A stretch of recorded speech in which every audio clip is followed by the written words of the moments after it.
So how does the idea of having a weedless garden sound? Well, according to Dr. Reich, it's possible, and he wrote the book on it. And it really comes down to just 4 key steps.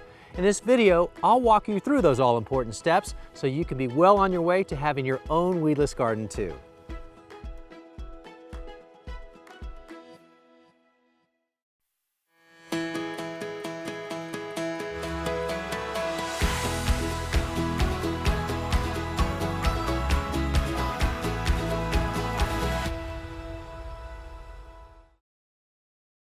So what are those 4 important steps to having a weedless garden?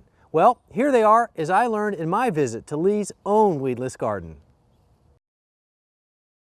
Number 1, no tilling of the soil, ever. It sounds crazy, but Lee maintains that it just destroys the soil's natural structure and kicks dormant weed seeds up to the surface, where they'll now get sun and air and water and turn into weeds.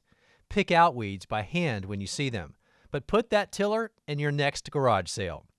Number 2, make strict designations between planting beds and walking areas.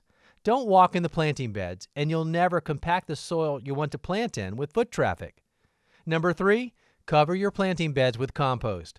Organic matter feeds the soil, which feeds the plants, and a top dress layer of it keeps those nutrients right at the level where most roots are anyway. And number 4, use drip irrigation in your beds. It conserves water by putting it directly into the soil at the base of your plants, instead of spraying it around the entire landscape, where it will just feed weed seeds that are deposited by wind or birds.